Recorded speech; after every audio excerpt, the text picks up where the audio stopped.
এখন কিন্তু আওয়ামী লীগের আমল শেষ। এই বাংলাদেশ স্বাধীন করেছি আমরা, ওখানে কাদিয়ানীদের কোনো অবদান ছিল না। ঢাকায় লড়াই করেছি আমরা, শাহবাগে লড়াই করেছি আমরা, প্রথম কারফিউ ভেঙেছি আমরা। সুতরাং আপনি আমাদের নামে মামলা রাখবেন। আমাদের পঞ্চগড়ের মুসলমান কাদিয়ানীদের ইজতেমা বন্ধের জন্য আন্দোলন করেছিল। আমাদের বিরুদ্ধে ফ্যাসিস্ট আওয়ামী লীগের সহায়তা নিয়ে আমাদের তাওহীদি জনতার উপর মামলা করা হয়েছে। কথা ভালো করে মনে রাখবেন। আমি জাতীয় উলামা মাশায়েখ আইম্মা পরিষদের দায়িত্বশীল হিসাবে বলে যাচ্ছি, আমি ইসলামী আন্দোলনের অঙ্গ সংগঠন জাতীয় উলামা মাশায়েখ আইম্মা পরিষদের সাধারণ সম্পাদক হিসাবে ইসলামী আন্দোলনের সম্মানিত আমির পীর সাহেব চরমনাইর পক্ষ থেকে বলে যাচ্ছি, আগামী 1 মাসের ভিতর যত মামলা আছে সব মামলা যদি খারিজ না করা হয় বাংলাদেশে আবার যুদ্ধ হবে ইনশাআল্লাহ।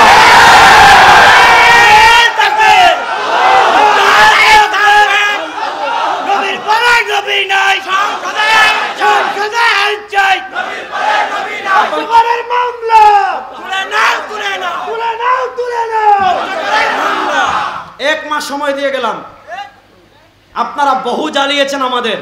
ওই আমেরিকার বেটাগিরি আমাদেরকে দেখায়েন না, ওই ভারতের বেটাগিরি আমাদেরকে দেখায়েন না। মুসলমান আমেরিকাকে ভয় পায় না, ভারতকে ভয় পায় না। যারা আল্লাহ বিশ্বাস করে দুনিয়ার কোনো পরাশক্তি তাদের পরাজিত করতে পারে না। কাদের ভয় দেখান আমাদের? আমরা সব আমাকে গালি দেন, কিছু বলবো না। আমাকে 100 গালি দেন, সহ্য করে চলে যাব। আমার বাপকে গালি দেন, সহ্য করে চলে যাব। আমার মাকে গালি দেন, সহ্য করে চলে যাব।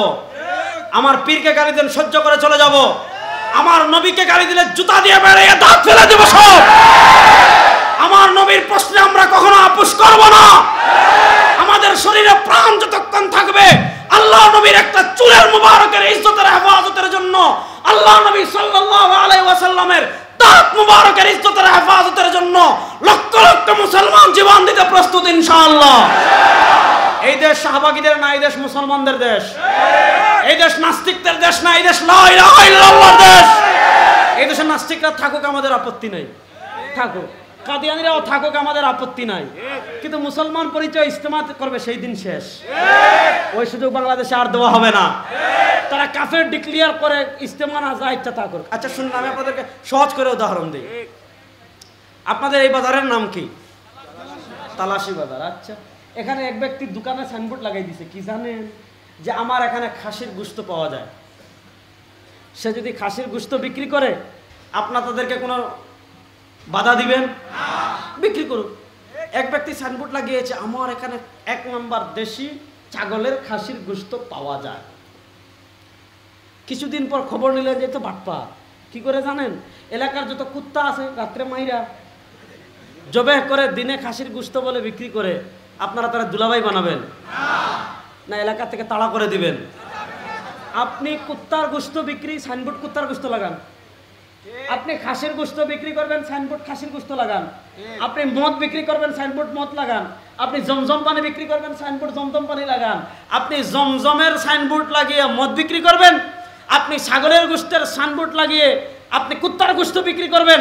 ওটা যেমন সুযোগ দেওয়া যায় না। কাদিয়ানীরা বাংলাদেশে থাকবে, আমাদের কোনো আপত্তি নাই। কাদিয়ানীরা তাদের ধর্মীয় উপাসনা করবে, আমাদের কোনো আপত্তি নাই। কাদিয়ানীরা ইজতেমা করবে, আমাদের কোনো আপত্তি নাই। শুনেন, বাংলাদেশে হিন্দু থাকে হিন্দু পরিচয়, বৌদ্ধ থাকে বৌদ্ধ পরিচয়, ইহুদি থাকে ইহুদি পরিচয়, খ্রিস্টান থাকে খ্রিস্টান পরিচয়, কাদিয়ানী থাকবে কাফের কাদিয়ানী পরিচয়, মুসলমান পরিচয়ে এই দেশে তারা বাস করতে পারে না। কুরআন শরীফকে, কুরআনকে যেমন আমি ইয়াকিনি দৃঢ়ভাবে और कतई तौर पर अकट्टभावे खुदा का कलाम जानता हो, अल्लाहर कलाम बोले विश्वास करी, उसी तरह उस कलाम को भी जो मेरे पर नाजिल होता है खुदा का कलाम यकीन करता हो। एमन भावे जे कलामगुलो आमार ऊपर अवतीर्ण হয়েছে এইগুলোকে আমি কোরআনের মতো অকাট্য আল্লাহর কালাম বলে বিশ্বাস করি। নাউজুবিল্লাহটা বড় আস্তে বললেন। আচ্ছা, কোরআনের একটা আয়াত মিথ্যা প্রমাণ পৃথিবীর কোন বাপের বেটা করতে পারবে? এবার সে বলছে তার উপর যে ওহীগুলো আসছে এগুলা কোরআনের মতো অকাট্য। এবার একটা ওহী যদি আমি ভুল প্রমাণ করে দেখাইতে পারি, মিথ্যা প্রমাণ করে দেখাইতে পারি, বুঝবেন এটা দুনিয়ার ভণ্ড বাটপার ছাড়া কিচ্ছু না। এবার দেখেন, আমাদের ধর্মগ্রন্থের নাম আল কোরআন। আমাদের ধর্মগ্রন্থের নাম আল কোরআন। আর আসতে বলেন কোরআন মাজিদ, কোরআন হাকিম আছে না কোরআনে? আর কাদিয়ানীদের কোরআন শরীফের নাম তাজকিরা। এই যে বুঝছেন, এটা হলো কাদিয়ানীদের কোরআন শরীফ, ধর্মীয় গ্রন্থ। তাজকিরা মজমুআ ইলহামাত কুশুফ ও রুয়াত হযরত মির্জা গোলাম আহমদ কাদিয়ানী মাসিহ মাউউদ ও মাহদি মাউউদ। অর্থাৎ আমাদের নবী করিম সাল্লাল্লাহু আলাইহি ওয়াসাল্লামের উপর যে ওহীগুলো আসছে এগুলো আমরা পাই কোরআনে। আর মির্জা গোলাম আহমদ কাদিয়ানীর উপর যে ওহীগুলো আসছে এগুলা তারা যে কিতাব লিখেছে তাজকিরা, দেখেন এটা কাদিয়ানীদের লেখা, নিজেরা তারা ছাপাইছে, আমাদের কিতাব না। দেখেন তার উপর একটা ওহী আসছে, একটা ওহী আমি পড়ি, একটা ওহী পড়লে বুঝবেন যেটা কত হাই লেভেলের বাটপার। শেখ হাসিনা ওবায়দুল কাদেরের থেকে আরো বড় মিথ্যাবাদী। বুঝেন নাই কেমন বড় মিথ্যাবাদী? আমি দেখাই 503 নম্বর পৃষ্ঠা থেকে আমি আপনাদেরকে একটা ওহী পড়ে শোনাই। দাঁড়ান, 503 নম্বর পৃষ্ঠা থেকে দেখেন 14 জানুয়ারি 1906 এই ওহীটা তার উপর অবতীর্ণ হয়েছে 14 জানুয়ারি 1906। কাতাবাল্লাহুল আগলিবান্না আনা ওয়া রাসূলি সালামুন কাওলাম মির রব্বির রহিম, এটা হলো তার আয়াত। লিখে 14 জানুয়ারি 1906 তার উপর ওহী নাজিল হয়েছে। কি সে লিখেছে? হাম মক্কা মে মরেগে ইয়া মদিনে মে। সে বলেছে 14 জানুয়ারি 1906 আমার উপর ওহী আসছে, আমি হয় মক্কায় মরব অথবা মদিনায়। ঠিক আছে, এবার বলেন তার উপর সে দাবি করেছে 14 জানুয়ারি 1906 তার উপর ওহী আসছে, সে মক্কায় মারা যাবে মদিনায় মারা যাবে। সে বলেছে তার উপর ওহী এসেছে, সে যে একটা মৃত্যু ভণ্ড বাটপার এইটা বোঝানোর জন্য আল্লাহ সুস্পষ্ট করে দিয়েছেন। আরে সে বলেছে তার উপর ওহী আসছে, সে মক্কা মদিনায় মারা যাবে। আরে সে মক্কা মদিনায় মারা যাওয়া দূরের কথা, এই খবিস কমিনা বদমাশ জীবনে মক্কা মদিনায় যায় না। সে মারা গেছে টয়লেটে। কথা বলে না, সে মারা গেছে কোথায়? এখন বলেন সে বলেছে তার উপর ওহী আসছে, মক্কা এবং মদিনায় মারা যাবে। এবার মক্কা মদিনায় মারা যাওয়া দূরের কথা, সে নিজে মারা গেছে টয়লেটে। এবার বলেন এটা নবী না ভণ্ড প্রতারক শয়তান? এখন বুঝেন কত বড় বাটপার, তার কথা সে ধরা গেছে। তাহলে এবার বুঝেন যার ওহী মিথ্যা প্রমাণিত হয় এইটা বোঝা গেল এর মাথায় শয়তান পেশাব করে দিছে। এদেরকে আনলিমিটেড জুতা দিয়ে বেয়ানো ছাড়া কোনো উপায় নাই। এদের গার থেকে শিরকের কুফর নামাতে হলে একটা পদ্ধতিতে আনলিমিটেড জুতা দিয়ে বেয়াতে হবে। একটা দেখাইলাম, ভালো করে বুঝেন। এবারে বদমাশ কি কয় আমি আপনাদেরকে দেখাই। এই যে দেখেন রুহানি খাজাইন, কথা মূল পয়েন্ট বুঝান। একটা আমি এটা দেখালাম যে তার ইবারত দ্বারা সে ভণ্ড প্রমাণিত হয়েছে। এবার আগের আলোচনায় যান। আমাদের নবীর পরে কেউ নবী দাবি করলে সে আরে পঞ্চগড়ের মানুষ, আপনারা যদি কথা না কেন এই ব্যাপারে বলেন, আমাদের নবীর পরে কেউ নবী দাবি করলে সে, আমাদের নবীর পরে কেউ নবী দাবি করলে সে এদের রুহানি খাজাইন। আমার কিতাব না ভাইয়া, এটা কাদিয়ানীদের কিতাব, আমার কিতাব না। গোলাম আহমদ কাদিয়ানীর লেখা রুহানি খাজাইন তসনিফাত হযরত মির্জা গোলাম আহমদ কাদিয়ানী মাসিহ মাউউদ ও মাহদি মাউউদ আলাইহিস সালাম, এটা হলো 18 নম্বর খণ্ড। আমি 4টা বক্তব্য আপনাদেরকে কাদিয়ানীর পড়ে শোনাই। সে এক নবী দাবি করে নাই, কতজন নবী দাবি করছে পরে শুনবেন। দেখেন এটা হলো রুহানি খাজাইন, এটা হলো 18 নম্বর খণ্ড তসনিফাত হযরত মির্জা গোলাম আহমদ কাদিয়ানী। প্রথম আমি তার একটা বক্তব্য আমি আপনাদেরকে পড়ে শোনাই। এই কিতাবের 207 নম্বর পৃষ্ঠা, এই কিতাবের 200 কত নম্বর পৃষ্ঠা? কথা কয় না, কত নম্বর পৃষ্ঠা? 207 নম্বর পৃষ্ঠা। কুরআনুল কারীমের একটা আয়াত আছে, মুহাম্মাদুর রাসূলুল্লাহ ওয়াল্লাযীনা মাআহু আশিদ্দাউ আলাল কুফফারি রুহামাউ বাইনাহুম। আমরা যদি মুহাম্মাদুর রাসূলুল্লাহ পড়ি, আমরা এই মুহাম্মদ বলতে মদিনাওয়ালাকে চিনি, এই মুহাম্মদ বলতে আমরা কামলিওয়ালাকে চিনি, এই মুহাম্মদ বলতে আমরা দুজাহানের বাদশাকে চিনি, এই মুহাম্মদ বলতে আমরা সাইয়্যিদুল মুরসালিনকে চিনি, এই মুহাম্মদ বলতে আমরা ইমামুল আম্বিয়াকে চিনি, এই মুহাম্মদ বলতে আমরা সরওয়ারে দু আলমকে চিনি। এবার কাদিয়ানী কি বলে দেখেন, রুহানি খাজাইন 18 নম্বর খণ্ড, রুহানি খাজাইন 18 নম্বর খণ্ড 207 নম্বর পৃষ্ঠা। সে কি বলেছে? মুহাম্মাদুর রাসূলুল্লাহ ওয়াল্লাযীনা মাআহু আশিদ্দাউ আলাল কুফফারি রুহামাউ বাইনাহুম। সে দেখেন এই বইয়ের নাম एक गलती का एजाला, एक गलती का एजाला, एक गलती का एजाला की लिखे। इस वही इलाही में मेरा नाम मोहम्मद रखा गया और रसूल भी। সে বলেছে এই যে মুহাম্মদুর রাসূলুল্লাহ, এখানে আল্লাহ মদিনার নবীকে বুঝাননি, এখানে আল্লাহ আমার নাম মোহাম্মদ রেখেছেন।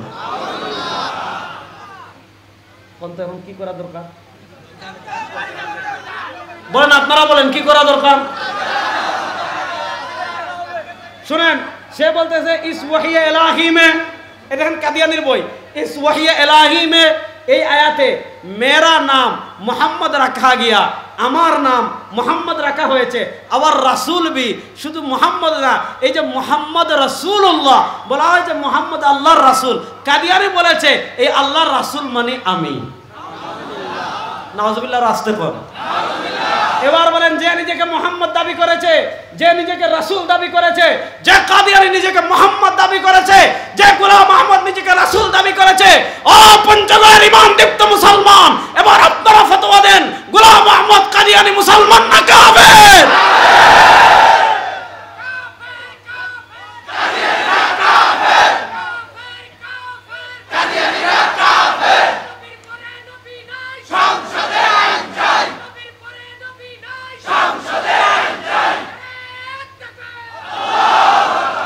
দেখেন, এটা বলতে 207 নম্বর পৃষ্ঠায়। মানে এর কিতাব পড়লে আপনি মাথা উলাই দিব, বুঝছেন? আওয়ামী লীগ যেমন পোল্টিবাজ, বুঝেন না? দিনে এক কথা কয়, রাতে এক কথা কয়, সকালে এক কথা কয়। আরে কিসের আওয়ামী লীগ? আওয়ামী লীগের চার বড় পোল্টিবাজ হলো কাদিয়ানি। দেখেন, এটা বলছে 207 নম্বর পৃষ্ঠায়। দেখেন 3-4 পৃষ্ঠা পড়ে যায়, 211 নম্বর পৃষ্ঠায়। এই দেখেন কত ভয়ঙ্কর কথা সে বলেছে। আবার মনে করেন আমি বানাই বানাই পড়তেছি, এই জন্য হুজুরদেরকে সাক্ষী রেখে পড়তেছি। দেখেন 211 নম্বর পৃষ্ঠা, এটা হইল 18 নম্বর খণ্ড।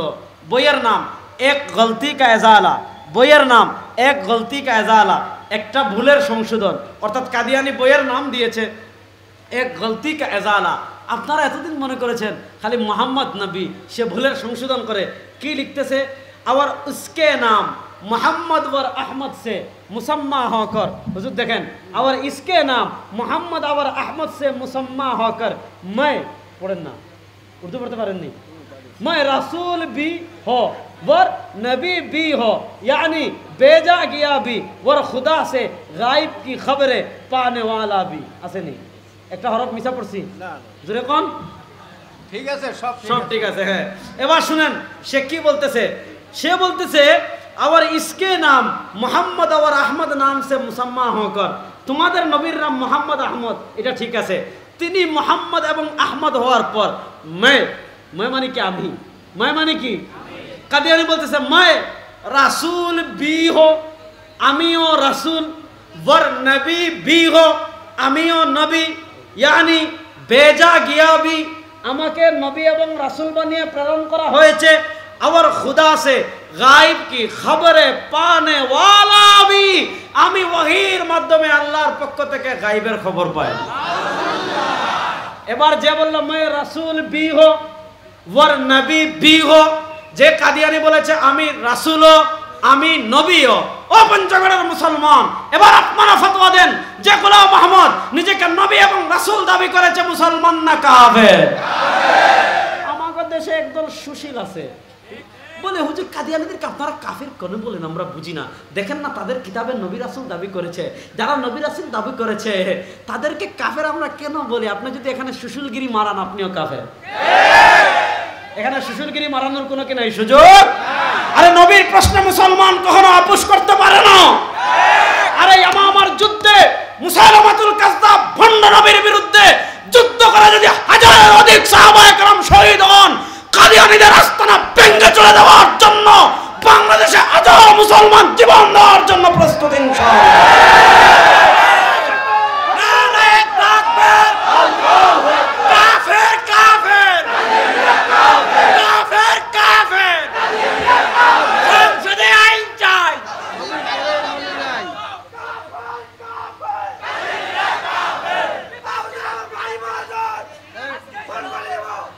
শুনেন, মনোযোগ দিয়ে শুনেন। এটা বলছে 2011 নম্বর পৃষ্ঠায়। আমি পরিষ্কার ভাষায় বলে দিতে চাই, এখন কিন্তু আওয়ামী লীগের আমল শেষ। এই বাংলাদেশ স্বাধীন করেছি আমরা, ওখানে কাদিয়ানীদের কোনো অবদান ছিল না। ঢাকায় লড়াই করেছি আমরা, শাহবাগে লড়াই করেছি আমরা, প্রথম কারফিউ ভেঙেছি আমরা। সুতরাং আপনি আমাদের নামে মামলা রাখবেন। আমাদের পঞ্চগড়ের মুসলমান কাদিয়ানীদের ইজতেমা বন্ধের জন্য আন্দোলন করেছিল। আমাদের বিরুদ্ধে ফ্যাসিস্ট আওয়ামী লীগের সহায়তা নিয়ে আমাদের তাওহীদি জনতার উপর মামলা করা হয়েছে। কথা ভালো করে মনে রাখবেন, আমি জাতীয় উলামা মাশায়েখ আইম্মা পরিষদের দায়িত্বশীল হিসাবে বলে যাচ্ছি, আমি ইসলামী আন্দোলনের অঙ্গ সংগঠন জাতীয় উলামা মাশায়েখ আইম্মা পরিষদের সাধারণ সম্পাদক হিসাবে ইসলামী আন্দোলনের সম্মানিত আমির পীর সাহেব চরমনাইর পক্ষ থেকে বলে যাচ্ছি, আগামী 1 মাসের ভিতর যত মামলা আছে সব মামলা যদি খারিজ না করা হয় বাংলাদেশে আবার যুদ্ধ হবে ইনশাআল্লাহ।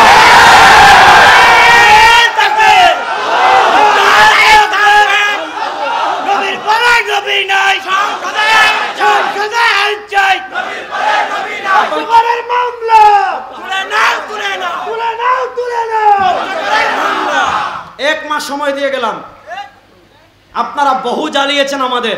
ওই আমেরিকার বেটাগিরি আমাদেরকে দেখায়েন না, ওই ভারতের বেটাগিরি আমাদেরকে দেখায়েন না। মুসলমান আমেরিকাকে ভয় পায় না, ভারতকে ভয় পায় না। যারা আল্লাহ বিশ্বাস করে দুনিয়ার কোনো পরাশক্তি তাদের পরাজিত করতে পারে না। কাদের ভয় দেখান আমাদের? আমরা সব আমাকে গালি দেন, কিছু বলবো না। আমাকে 100 গালি দেন, সহ্য করে চলে যাব। আমার বাপকে গালি দেন, সহ্য করে চলে যাব। আমার মাকে গালি দেন, সহ্য করে চলে যাব। আমার পীরকে গালি দেন, সহ্য করে চলে যাব। আমার নবীকে গালি দিলে জুতা দিয়ে বেরিয়ে দাঁত ফেলে দেব সব। আমার নবীর প্রশ্নে আমরা কখনো আপোষ করব না। আমাদের শরীরে প্রাণ যতক্ষণ থাকবে আল্লাহ নবীর একটা চুলের মুবারকের ইজ্জতের হেফাজতের জন্য, আল্লাহ নবী সাল্লাল্লাহু আলাইহি ওয়াসাল্লামের দাঁত মুবারকের ইজ্জতের হেফাজতের জন্য লক্ষ লক্ষ মুসলমান জীবন দিতে প্রস্তুত ইনশাআল্লাহ। এই দেশ শাহবাগীদের না, এই দেশ মুসলমানদের দেশ। এই দেশ নাস্তিকদের দেশ না, এই দেশ লা ইলাহা ইল্লাল্লাহর দেশ। এই দেশে নাস্তিকরা থাকুক, আমাদের আপত্তি নাই, থাকুক। কাদিয়ানীরাও থাকুক, আমাদের আপত্তি নাই। কিন্তু মুসলমান পরিচয় ইস্তেমা করবে সেই দিন শেষ। ওই সুযোগ বাংলাদেশে আর দেওয়া হবে না। তারা কাফের ডিক্লিয়ার করে ইস্তেমা না যা ইচ্ছা তা করুক। আচ্ছা শুনুন, আমি আপনাদেরকে সহজ করে উদাহরণ দিই। আপনাদের এই বাজারের নাম কি?